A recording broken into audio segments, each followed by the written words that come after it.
Hey guys! So I looked out my window this morning and I saw a blue jay and I heard some birds tweeting. Yes, it is definite now, spring has come to Colorado. Now if any of you have ever lived in Colorado, you know that that is to be celebrated. So I'm going to take this really glittery pigment and I'm going to pat it in the inner corner of my eye and on the middle of my eyelid. That's really going to make the eyelid pop and look very glittery and fun, and yes, I wanted to celebrate with glitter. Then I'm going to take this shade here from the Naked palette. It's like a pinky shimmery shade. You can use any drugstore shade you have. I'm just going to put it all over the eyelid. Then I'm going to take this magenta shade. Yes, I know it looks purple, but trust me, it's magenta. And I'm going to pat that just in the outer third of my eyelid and bring it slightly up into the crease. Just slightly, not too much now, just a little bit. Next I'm going to grab this taupey shimmery shade. This one happens to be my favorite. And I'm going to use this slanted crease brush to buff it into the magenta in the outer third of my eye and also up into the socket of my eye. Just in the outer third, not bringing it in too far. Next I'm going to take this matte taupe color and I'm going to use the same brush to apply it in the crease of my eye, hollowing out my orbital bone.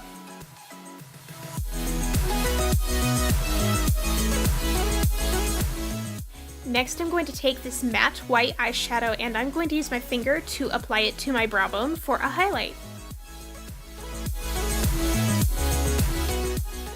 Now you can either stop here with the eye and apply mascara, or you can do what I did and take this teal blue and apply it to the lower lash line with a smudger brush.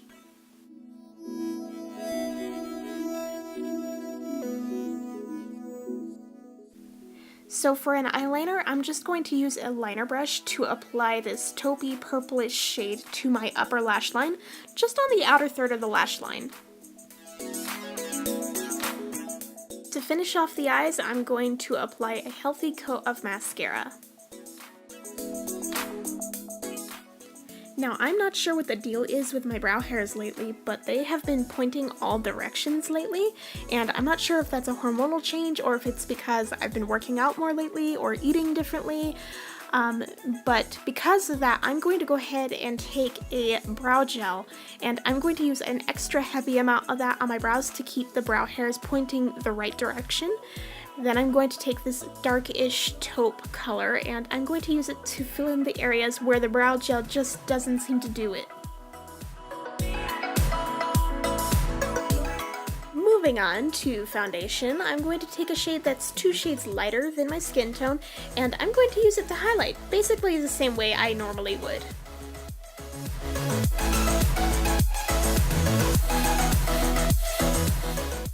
Now I'm going to use a stippling brush to pat the foundation in. Make sure when you do this you don't swipe the brush all over your face, because then you're just rubbing the product off and away from the areas that you want to highlight. Rather, just push it into the skin. That will keep it where you need it, but also blend it.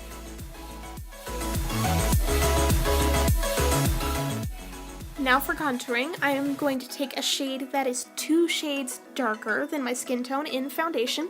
Yes, I know it does not look that dark on camera, but trust me, it is a lot darker in person, and I'm just going to contour like I normally would.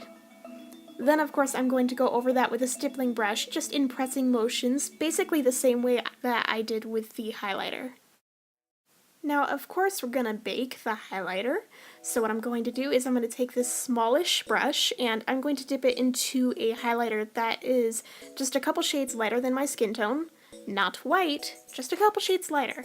And I'm going to pat a very heavy amount of it into all the areas that I highlighted with the lighter shade of foundation. Now to help counteract any darkness underneath the eyes from tiredness or any blueness from the blue eyeshadow that I used, I'm going to take a yellow highlighter powder and use that to bake the under eye area rather than using the lighter shade of powder. And I'm also going to take this chance to darken up my contour with a contour powder.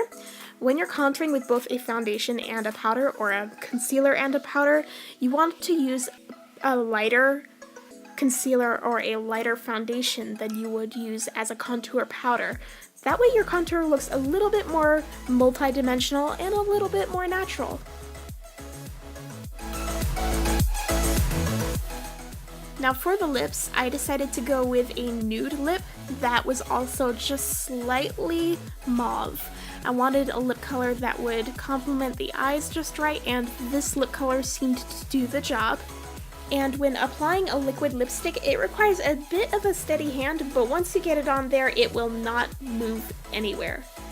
Then I'm going to take a taupe lip liner, and I'm going to use it to outline the lips and make the edges just a tad more even.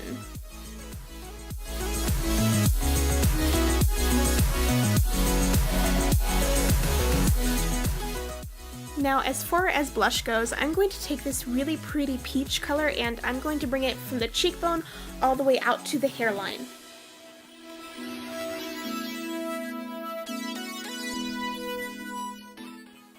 And then before I apply the other shade of blush, I am going to go ahead and take my stippling brush and just brush off the extra highlighter powder from when I was baking my highlighter.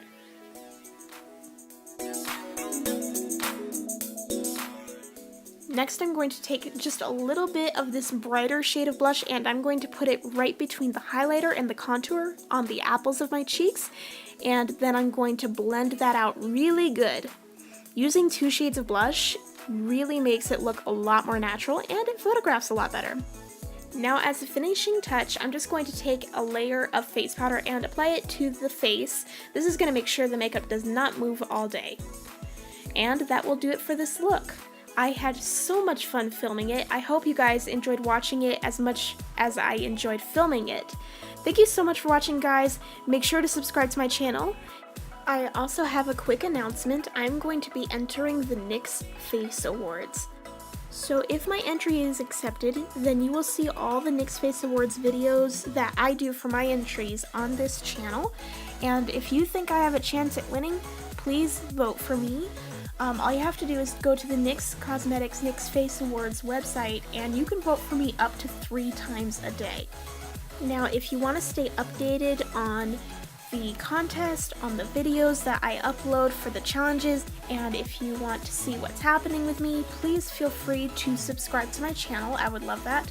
Also feel free to follow me on Instagram and on Twitter. I also have a Facebook page. Go ahead and give that a like, and I will keep you guys updated on everything that happens. Alright, thank you guys so much for watching. Y'all take care now. Bye-bye.